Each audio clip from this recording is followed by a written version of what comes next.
Hello, welcome back to my channel. My name is Joanne. So I want to take you through the court appearance today, the interlocutory application for Barilaro versus Shanks that occurred today. Yes, I was there and it went all day. So that's what I've done all day today. So because it was Shanks's application, they got to go first, and essentially Dr. Collins talked from the start right through to lunchtime. And so they had said that they had a few issues that they needed, or their main defences, and they wanted to focus on the stuff that the applicant had issues with.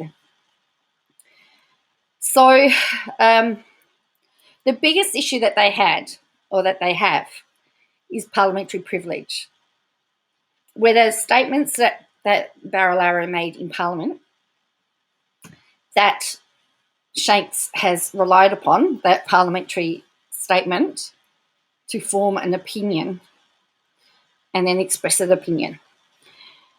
So if you'll listen to a lot of discussions, if you watched it, you'll hear them talk about 9B and 9C. 9B are the statements in Parliament, which everybody admits were said. But 9C is opinion and commentary. Now, the defence is sort of saying that, hang on a minute, if you want us to prove this, to prove that what he said was true, we need parliamentary privilege to waive. Now, parliamentary privilege can't be waived by a judge. It has to be waived by Parliament. So it's not that simple. So, and then it's, if they can't get that waived under parliamentary privilege, then therefore it should be struck from the defence. It should be struck from the statement of claim because it can't be defended. And so this was what a lot of the morning's argument was about. And then there was discussion over whether it was qualified privilege or opinion. There was all of this type of stuff. So under the fact that the defence was filed out of time, this was where Christo came in. And Christo, of course, we know was arrested. And so the argument there was, well, hang on a minute. They served us, and then Christo, who's the main writer and researcher, got arrested, and he had these really weird bail conditions on him to say that he couldn't do anything with Barilaro's name. Therefore, as he had been putting together all the information, the lawyers were really stuck because if he shared any of that information, he could be in breach of bail. Now, if you read between the lines, you could say possibly that they were implying that Lenker's arrest was detrimental to the defence. You could say that. Because everything stalled with that. And I have heard that of happening. Now, it's a shame you can take pictures of the court because Sue Chrysanthu perfected the eye roll. There were quite often times where you just see her eyes roll when there was a statement made, or she'd put her hands in her head. And it's really interesting because when you're on camera and you're on camera all day, their camera is, every sort of interaction that you do is seen. And so she was eye rolling and, like that a few times and shaking the head. It was just really interesting. Although when she was talking, Dr. Matt Collins, he had a poker face. Very rarely did his face change. It was really interesting, but anyway. So then we got to pork barreling, and, we know that was Brazz's own words. And that to the Australian community, that pork barreling means corrupt or dodgy. And that there was an ABC survey that said 77% of Australians believe that people who pork barrel should resign. So that was an interesting stat he threw out there. As for the perjury issue, defence, well, if that was struck out, that would go. Then there was a whole discussion on honest opinion, between honest opinion from a statement of facts, and then we got back into the parliamentary issue that you can see the opinions of a politician, or see something a politician does, make an honest opinion from what happens. But how can you prove that? And then there was arguments on contextual truth. So that was essentially the defence. So then we got to BRUS, so the applicants. So they're saying that they admitted that they published, that the defamatory stuff was admitted, that the parliamentary privilege raises issues that might result in what Shanks knew, or what he knew at the time. They argued that common law truth, you can't argue common law truth and then fair comment in the same argument. And in response to the pork Barilaro comments, this is where it got really, really interesting, because Sue Chrysanthou, his barrister, said the pork Barilaro comment demonstrated that he cared for his electorate. Now, it may prove disreputable conduct, but it doesn't prove that he's a con man. So she was arguing that the pork Barilaro phrase was more likely to mean disreputable conduct rather than con man. But for me, if you have disreputable conduct, you may as well be a con man. That's just my opinion, by the way. That's just my opinion. Don't take it as fact. Then one of the things that came up about the parliamentary privilege was the fact that when he appeared before the committee, he didn't have to swear, didn't have to swear or affirm that what he was saying was the truth, because they were relying on his oath in office. And again, the Chrysanthou was saying that relying on the oath in office was nothing really, that it doesn't stop them from not necessarily telling the truth. And it was I got the implication that you can lie and not commit perjury. So she used an example. There's a goldfish example where her parents lied to her about how her goldfish died, but they didn't commit perjury. And Justice Perez made the comment to say that, well, about politicians lying all the time, which I thought was really interesting, that he was saying, well, do we assume that politicians lie all the time? It was a really weird comment. But, do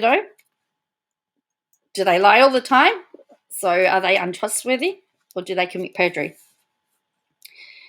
So then there was more legal arguments about, backwards and to and then throwing, and technical, not the proper,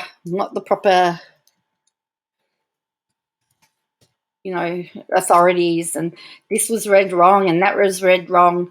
But while this was happening, I wanted to show you, because I'm just getting something, and I should have had this done before, but I just hit record without thinking, which I apologise for.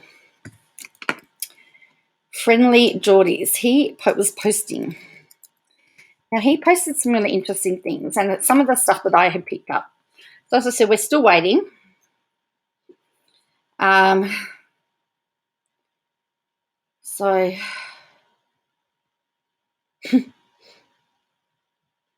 So first of all, let's have a look at these tweets today.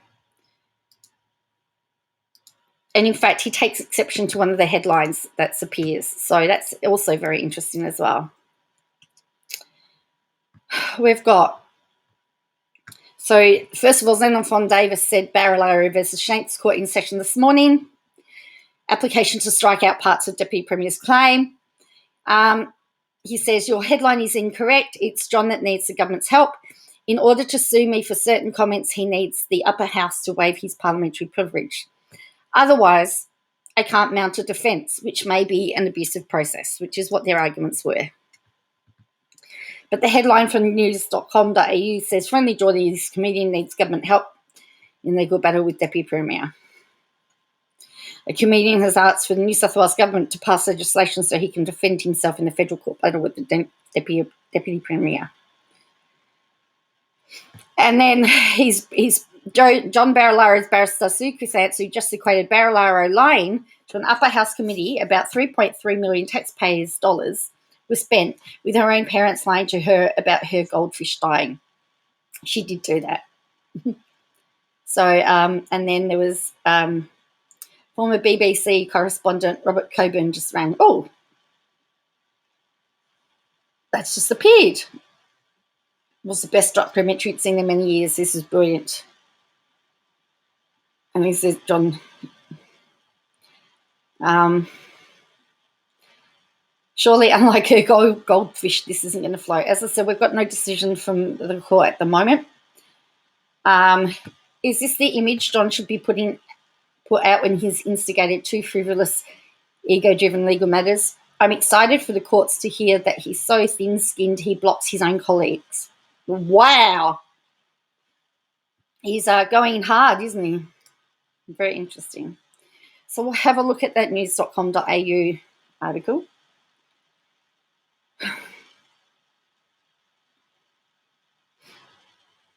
Oh, that's right. He's also done koala killer. And it says, in court, John Barilaro's lawyer appears to be legitimately and drastically downplaying the significance of a politician's oath of office. Incredible. Demonstrates the level of respect certain politicians have for their constituents. So, yeah, she downplayed that. Yeah, she equated that to her. She talked about her goldfish dying. She said, my parents didn't commit perjury when they told me my goldfish died. They lied, but they didn't commit perjury. So the implication is that politicians can lie, but it doesn't mean they commit perjury. All right. So let's have a look at this article as what's written. I've not been able to find another article at this time. There may be more coming because, as I said, we haven't had any decision or anything as yet. So so we've just read that headline. It says, YouTube comedian Friendly Geordie has urged New South Wales Parliament to pass legislation so that he can defend himself in his legal stoush with New South Wales Deputy Premier John Barilaro. Mr. Barilaro is suing Jordan Shanks, known as Friendly Geordies, in the federal court over two videos. Actually, I thought it was more than that, which he claims defamed him in vile and racist attacks, which portrayed him as a corrupt con man. Mr. Shanks has raised more than $1 million for his legal defence, and he seeks to defend the matter in a trial before a jury. The court heard on Friday that Mr. Barilaro suing over comments made by Mr. Shanks about the awarding of a $3.3 million grant to Bateman's Bay Oyster Farm in 2018. Mr. Shanks' barrister, Matthew Collins, said the defence would rely on comments made by Mr. Barilaro during a parliamentary hearing which were covered by parliamentary privilege. He says he cannot present a requisite evidence unless parliament privilege is waived. In his videos, Mr. Shanks claims Mr. Barilaro perjured himself on 9 occasions before the committee and ought to be jailed. Mr. Collins told Justice Stephen Reyes that during the hearing, Mr. Barilaro repeatedly said that the Jobs for New South Wales Board was responsible for greenlighting the grant, and the decision had been made at arm's length from the government. However, Mr. Barilaro's claims were undermined by a letter sent by Jobs for New South Wales to Mr. Barilaro seeking approval for the $3.3 million grant. Mr. Collins said Mr. Shanks could only plead his defence if parliamentary privilege was waived for comments Mr. Barilaro made before the committee on September 4, 2018. Mr. Barilaro had pleaded 2 imputations which we cannot defend because of parliamentary privilege. We say this is an abuse. In our submission, these proceedings in terms of those 2 imputations must be stopped unless Mr. Shanks is allowed to rely on material which is subject to privilege. However, Justice Reyes said in order for parliamentary privilege to be waived, it would require New South Wales Parliament to pass new legislation.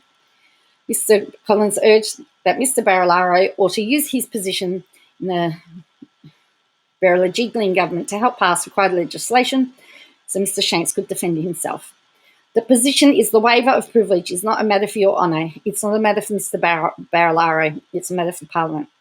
Mr. Collins says the hearing before Justice West continues. So that was just the first part of the hearing.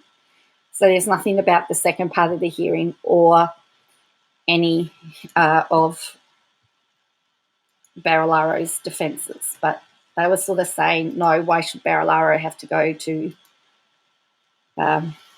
why should Barilaro have to go to Parliament? So let me know in the comments below whether you watched it.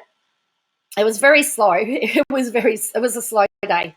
Whether you watched it, what are you thinking so far? What you've heard?